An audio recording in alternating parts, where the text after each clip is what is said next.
سلام خبرات تخاتلتي ليلو تي في كما يصنعكم راي وسكت معباليتات ناي اديس ابابا من زمناو اصوار من زمناو تكنولوجي زغطم سرعات يزلو اب ኢትዮጵያ زمناو اصوار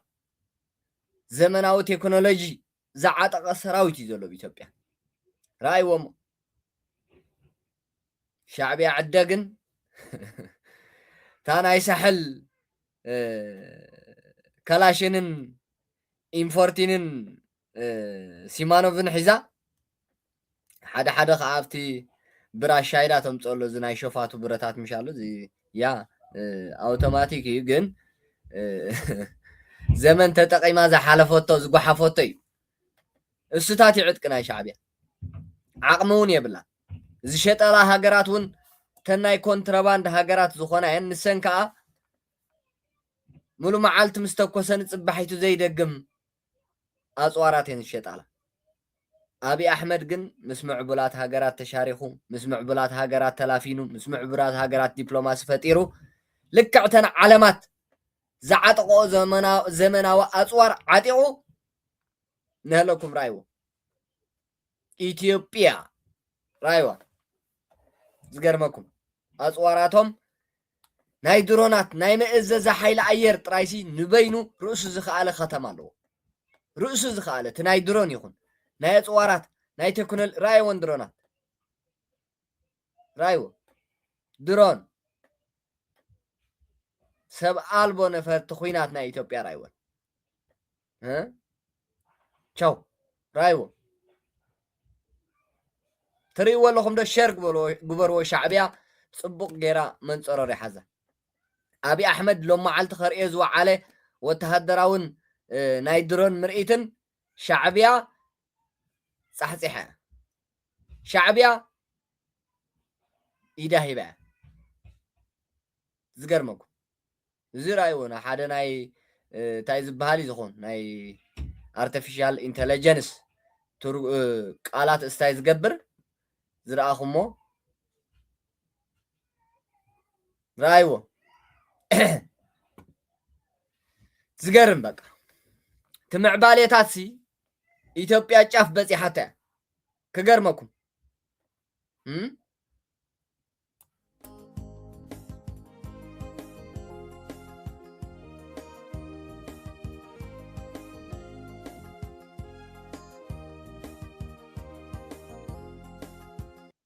ኢትዮጵያ ገርሚ رايو كسابابي تزرقحلوتي معباليهم رايو ኢትዮጵያ ملئت زقاصري دروناتو بلو مس درون زرخب تكنولوجي بلو كله ابزز ساتفو ناي كلن هاغرات ناي درونن ناي كالئن عقمتات زلو مس تكنولوجي ابزلا على درجه زركوبيا መንግስት ኢትዮጵያ ካ ወታደራቱ የሰልጥነሉ ማለት ነው ተዓቅሚ ናይ ወፃእ ዜጋታት ዓቅምታት ናብ ናይ ኢትዮጵያውያን ዜጋታት ዓቅሚ የሰጋግሮ ዝኽፈል ከፊሉ ዝፍጠር ፈጢሩ ኣብዚ ራእዩ አቢ አሕመድ ክስቀላ ኢዛ ነፋሪት ራእዩ አቢ አሕመድ ተሰቂሉ ኣብዚ ወታደራውን ናይ ድሮን ምርኢታት ባዕሉ ይሳተፍ እዩ ቀዳማይ ሚኒስተር ኢትዮጵያ ባዕሉ ይሳተፈሉ ኣብዚ ትሪእዎ ዘለኹም ራእይዎ ሰራዊቱ ነፈርቱ ድሮናቱ አጽዋራቱ ረሻሽ ኩሉ ነገር ራእይዎ በምስራቅ ቢመጣ ወይ መልሰልኩም የራእይዎ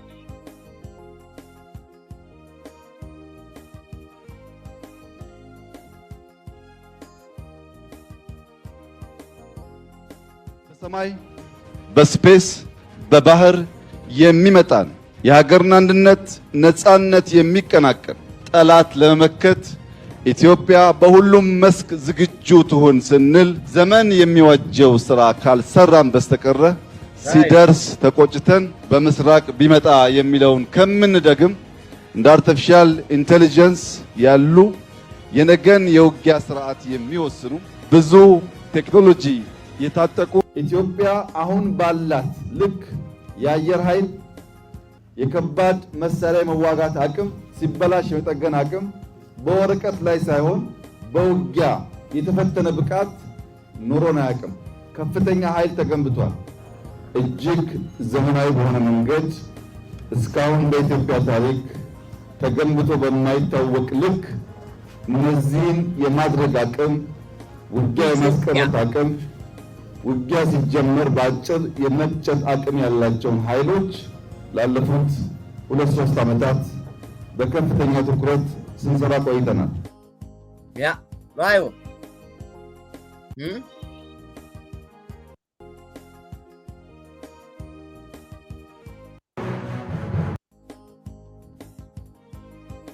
يرايكم الله تري ولا خم صبغ غيركم تناي ኢትዮጵያ ቴክኖሎጂ ናይ ኩናት مسمع بل تكنولوجي استتحازه نزي مسل درناتهم ريهم ما يخم رايوه نفرت خوينات تريونا لكم يخم رايوه لما عالتي ازمر اتزي نشعبيا متنققتاي حنسابن حوارن شعبيا خلاص ابزي حتى اني ابزي سوم نزي فخرة مئسار مجواي معفان زيقاتات ኢትዮጵያ اب تግራይ كمون بعسب استفالالي حيلتات اشبرت حيلتات ني عفر ተወለቲ ኤርትራ ዝኾኑ ኢትዮጵያውያን አምሲላ ምንቅስቃሳት ከምኡውን ናይ አምሓራ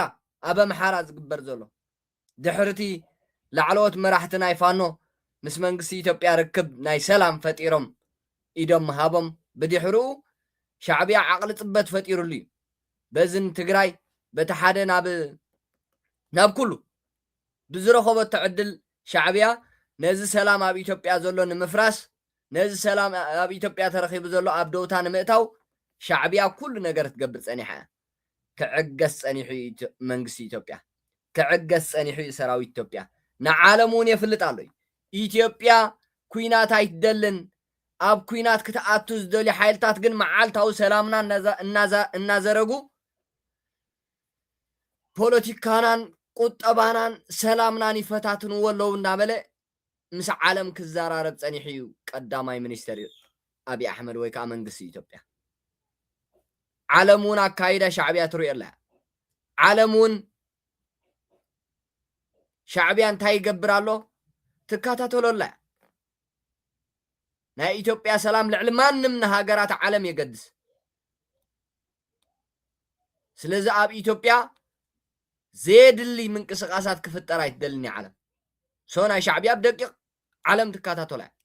بدقيق تزغرمكو سلاز سلام ኢትዮጵያን ኢትዮጵያውያን ጥራይ ዘይኮነን ዓለሙን ስለዘገድስ ምንቅስቃሳት ናይ ሻዕብያ ኣብ ቁጥጥር ዓለሚ ፈቲኹም ጸልዩኹም ገሊአን ብልክሲ ገሊአን ብልቃሕ ገሊአን ብሓገዝ ገሊአን ብድጋፍ ኢትዮጵያ እዚ ጽዋራት እዚ ቴክኖሎጂ እዚ ኣብ ምልጋስ ዝርከባ ኣብ መበርካት ዝርከባ ሰልዲ ስለ ዘለካ ጥራይ ወና ጽዋራ ይትረክብን ኢኻ ምዕብል ቴክኖሎጂ ዝዓጠቀ ጽዋር ምስ ዓለም ዝተሳነየ ቀዳማይ ዓለም ዝጥቀማሉ ሃገራት ቀዳማይ ዓለም ዝጥቀማሉ ዘመናዊ ኣጽዋር ድሮናት معبل تكنولوجي زعتقد نفرت خوينات رشاشات زناي ميكانايزد اصوار مس تكنولوجي مس قدامي عالم زتقمالو تكنولوجي مسو استمعرارين استوهادن سو شعبيا منم كغبر ايكلني زوم صون يلن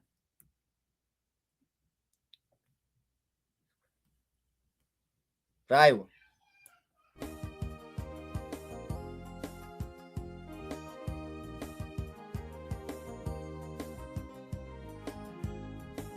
Ciao.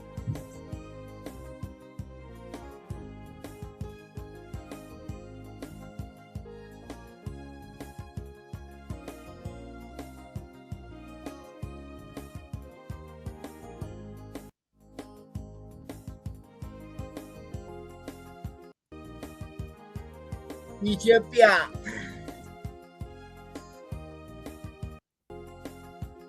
ራዮ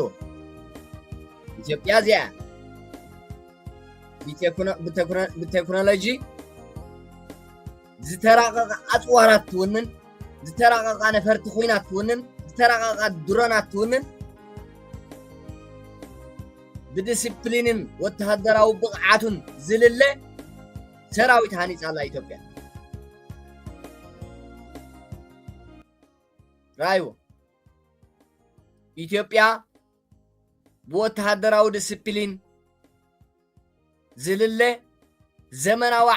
ኣፅዋር ዝዓጠቀ ሰራዊት ዱልዱል ሰራዊት ኣለዋ ምስ ዘመናዊ ቴክኖሎጂ ተወሃሂዱ ዘመናዊ ቴክኖሎጂ ዝዓጠቀ ነፈርቲ ኩናት ድሮናት ድሩዓት መካይን ወኒና ትርከብ ኢትዮጵያ ኣብ ኢትዮጵያ ዘሎ ኣፅዋር ኣብ ቀዳማይ ዓለም ዘሎ ኣፅዋር ነፈርቲ ኩናት ኢትዮጵያ ንነፈርቲ ኩናት ቀዳማይ ዓለም ሃገራት እየን ዓጢቆንኦ ዘለዋ እየን ዝመስላ ከምአን እየን ስለዚ ሻዕብያ ኣብቲ ዞባ ዝፈጥሮ ዘሎ ምህዋኽ ናይ ሰላም ዋ ዳግመ ግምት ክገብረሉ እዩ መንግስቲ ኢትዮጵያ ኣብዚ ናይ ሎም መዓንቲ ኣርእይዎ ዘሎ ምርኢት ወተሃደራዊ ምርኢት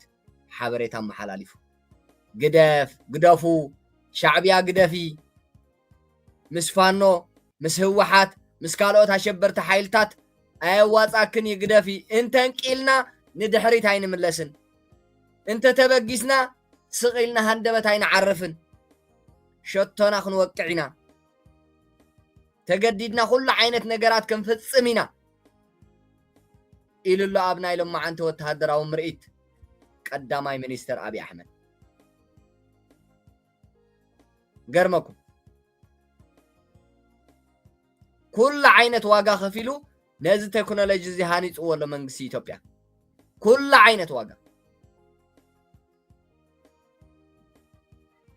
ዓይነት ዋጋ ከፊሉ ነዚ ቴክኖሎጂ እዚ ሃኒፅዎ እዩ ቀዳማይ ሚኒስተር ኢትዮጵያ ያ ኢትዮጵያ ተሸጊራ እያ ተፈቲና እያ ብፍላይ ቀዳማይ ሚኒስተር ኣብይ ኣሕመድ ብዙሕ ፈተነታት ገጢሙ ወይ በቲ ተንኮላትን ሽርሕን ናይ ጨቆንቲ መራሕቲ ህወሓት ብዙሕ ፈተነታት ሓሊፉ ኣብ ሓፂር ዕድመ ስልጣኑ ግን ብደገፍ ናይ ዓለም ብደገፍ ናይ ምዕቡላት ሃገራት ብደገፍ ናይቶም ሰላም ኢትዮጵያ ዝደልዩ ሃገራት ሰላም ኢትዮጵያ ውሒሱ ስልጣኑ ኣደልዲሉ ወተሃደራዊ ብቕዓት ናይ ኢትዮጵያ ናይ ሰራዊት ኢትዮጵያ ኣብ ዝለዓለ ደረጃ ኣብፅሑ ኢትዮጵያ ሎሚ ዝማዕበለ ሰራዊት ዝደልደለ ሰራዊት ዝሓየለ ሰራዊት ሃኒፃ ኣላ ኢትዮጵያ ሎሚ ብዲስፕሊኑ ዝልለ ሰራዊት ብቑዕ ቁመና ዝወነነ ሰራዊት ሃኒፃ ኣላ ኢትዮጵያ ሎሚ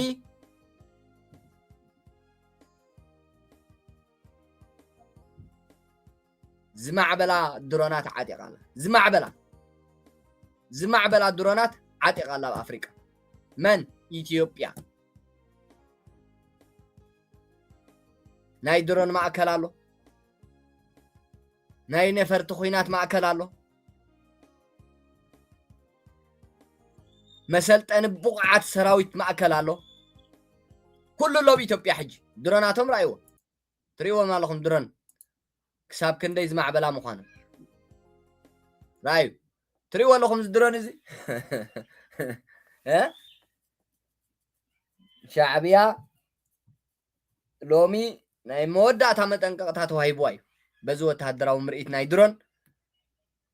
በዚ ናይ ነፈርቲ ኩናት ምርኢት ሻዕብያ ናይ መወዳእታን መጠንቀቕታ ተዋሂብዋ ኣሎ ኣብ ጉዳይ ኢትዮጵያ ትዕግስትና ፀንቂቕና ወዲእና የለና ኢሉ መንግስቲ ኢትዮጵያ ሎሚ ኣብዚ ናይ ሎሚ ዘካየደ ወተሃደራውን ናይ ድሮን ምርኢትን ነዚታት እዩ ዝመስል እቲ ምዕባለ ናይ ኢትዮጵያ እቲ ኣብ 4 ኪሎ ዘሎ እዚ ዝመስል